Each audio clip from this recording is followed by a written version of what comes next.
أعوذ بالله من الشيطان الرجيم بسم الله الرحمن الرحيم الحمد لله رب العالمين الصلاة والسلام على أشرف الأنبياء والمرسلين الباقي طيب الطاهرين المعصومين اللهم صل على محمد وعلى محمد۔ حضرت محترم، جو آج کا موضوع کا نام ہے نبی کریم صلی اللہ علیہ وسلم کے مکی اور مدنی زندگی میں منافقین کا کردار۔ حضرت محترم، یہی آیت فی قلوب مرض مکہ مکرمہ سے مربوط ہے۔ بعض ان کے افراد ابن تیمیہ وغیرہ کوشش کرتے ہیں کسی بھی صورت مکہ میں کوئی نفاق نہیں تھا۔ یہ بات قرآن کی منطق کے ساتھ سازگار نہیں ہے۔ سورہ مدثر آیت نمبر 31 مکی ہے، مدینہ سے اس کو کوئی رابط نہیں ہے۔ مکہ کے لوگوں کی خدا تعالیٰ نے یہاں تقسیم بندی کی ہے۔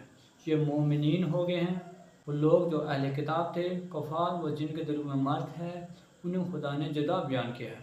اہل کتاب اور مومنین کو جدا بیان کیا ہے، یعنی مکہ میں 4 گروہ تھے، اہل کتاب تھے، مومنین تھے، کفار اور جن کے دل میں مرض تھے۔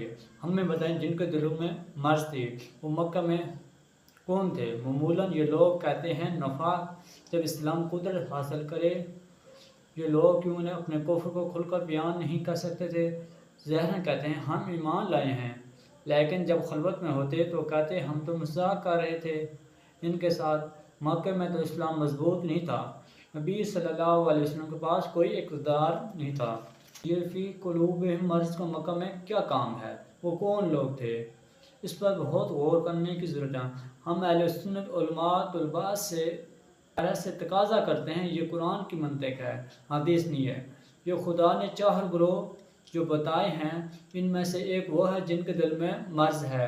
کفار تو نہیں ہے، اہل کتاب بھی نہیں ہے، مومنین بھی نہیں ہے۔ ہاں یہ کون ہے؟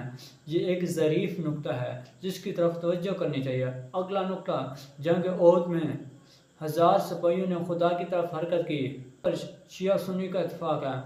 میں اس پر مزید بیان نہیں کرنا چاہتا کیونکہ طولانی گفتگو ہو جائے گی۔ بیان پھر 300 افراد 1000 میں سے نبی جو منافقین کا صدر تھا وہ ان کو واپس مدینے لے آیا، احد کی طرف نہیں گئے۔ خوب یہ 300 افراد انہوں نے نبی صلی اللہ علیہ وسلم کو دیکھا، نبی صلی اللہ علیہ وسلم کے ساتھ احد کی طرف حرکت بھی کی، لیکن بیچ راستے میں ایسا کیا ہوا جو یہ لوگ واپس آ گئے؟ آیا یہ صحابہ تھے یا نہیں؟ یہ وہی تھے جن سب کے سب جنتی ہیں یا نہیں؟ اگر کوئی ان کے بارے میں اپنے دل سے بغض رکھتا ہو وہ دائرہ اسلام سے خارج ہے۔ یہ ہمارا سوال ہے، سوال کا جواب دینا چاہیے۔ کئی بار ہم نے یہ سوال کیا مکہ مدینہ میں اہل سنت علماء سے سوشل میڈیا پر، لیکن ابھی تک کسی نے اہمیت نہیں ہوئی ہمیں جواب دیا جائے۔ جناب ان 300 افراد کا کیا معاملہ تھا؟ اس سے سب نے بیان کیا ہے، ابن کثیر حتیٰ کہ ابن تیمیہ نے بھی بیان کیا۔ 300 افراد عبداللہ ابن کے کہنے پر واپس لپٹ گئے۔ جب اسلامی فوج کو جب شکست ہوئی تو انہوں نے نصرت کا اظہار کیا، لیکن اگلا نقطہ، جنگ احد میں اسلامی فوج کو شکست کا سامنا کرنا پڑا۔ شکست کی وجہ کیا تھی میرے ناظرین محترم؟ آئیں جواب دیں۔ نہایت واضح ہے، ایک رسول کے حکم میں نافرمانی اسلام کی شکست کے موجب بنی۔ نوبت یہاں تک پہنچ گئی کہ نبی صلی اللہ علیہ وسلم آئے، خدا کے بارے میں فریاد کی، احد میں انہوں نے نافرمانی، منافقین 300 افراد واپس چلے گئے تو یہ ڈر گئے تھے کیونکہ مشرکین پوری تیاری کے ساتھ آئے تھے، ڈر گئے اگر جائیں تو ہم مارے جائیں گے۔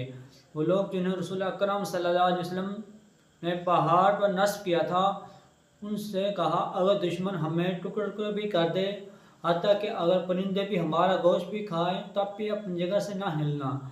جب انہوں نے دیکھا ہم جیت گئے، کفار نے اپنا مال چھوڑ کر بھاگ گئے، مال جمع کی خاطر اس پہاڑ سے اپنی جگہ کو چھوڑ دیا، یعنی مال کی خاطر ان کا سردار نہیں جتنا بھی کہتا تھا۔ پیغمبر صلی اللہ علیہ وسلم نے یہ بھی فرمایا، انہوں نے یہ پرواہ نہیں کی۔ ایک جنگی نافرمانی ہے، ایک بار معمولی نافرمانی ہوتی ہے، اس پر محکمہ مکہ کیا جاتا ہے، اس نافرمانی پر کوڑے مارے جائیں، کس زندان میں ڈالا جائے گا۔ لیکن اگر کسی نے جنگ کے میدان میں نافرمانی کی اس کی سزا کم سے کم زیادہ سے زیادہ تو قتل و پھانسی ہے۔ اس لیے رسول اللہ صلی اللہ علیہ وسلم فرماتے ہیں اے خدا میں آپ سے معذرت کرتا ہوں، انہوں نے یہ کام، یہ جو 70-71 لوگ شہید ہوئے اس نافرمانی کا کیا کیا جائے؟ آیا ان صحابہ کی نافرمانی ان کی نیکیوں میں شمار ہوگی یا نہیں بلکہ ان کی برائیوں میں شمار ہوگی؟ آئیں برادران اہل سنت ہمارے اس سوال کا جواب دیں۔ وَمَا لَنَا اللَّهُ بِالْعَالَمِينَ۔